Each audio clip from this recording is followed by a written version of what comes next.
बढ़ती डिमांड से टेंशन में सरकार, सोने चांदी को लेकर बड़ा फैसला ले सकती है सरकार, इंपोर्ट ड्यूटी को लेकर कर सकती है बड़ा फैसला।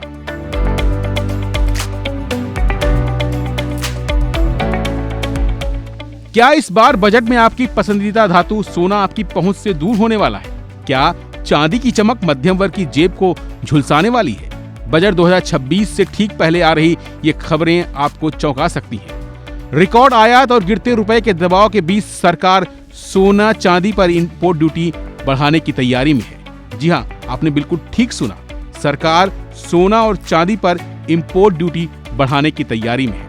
सूत्रों के मुताबिक पिछले कुछ महीनों में भारत में सोने और चांदी का रिकॉर्ड आयात हुआ है। इस पर भारी इनफ्लो की वजह से भारतीय रुपए पर दबाव बढ़ा और चालू खाता घाटा की स्थिति में चुनौतीपूर्ण हो गया है।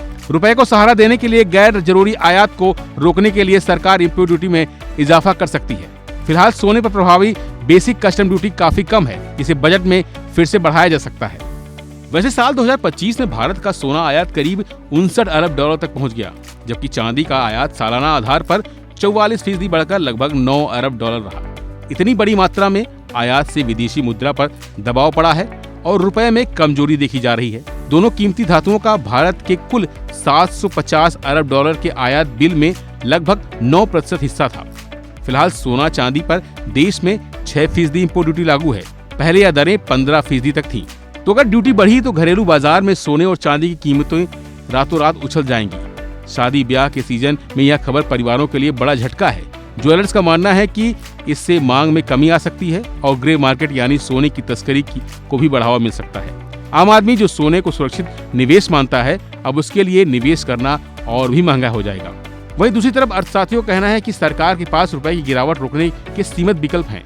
सोने का आयात भारत के विदेशी मुद्रा भंडार पर भारी पड़ता है। ऐसे में सख्त कदम उठाना सरकार की मजबूरी भी हो सकती है। हालांकि इंडस्ट्री इस फैसले के विरोध में है और ड्यूटी कम रखने की मांग कर रही है, ताकि भारत को ग्लोबल ज्वेलरी हब बनाया जा सके। बजट 2026 में क्या वित्त मंत्री गोल्डन रिलीफ देंगी या सोने पर टैक्स का ताला लगेगा, इसका फैसला 1 फरवरी को होगा। लेकिन फिलहाल के संकेत बता रहे हैं कि अपनी खरीदारी की प्लानिंग अभी से कर लेना समझदारी है।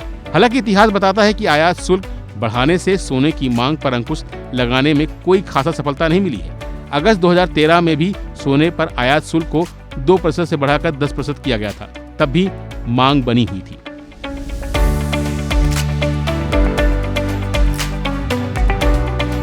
फिलहाल के लिए बस इतना ही।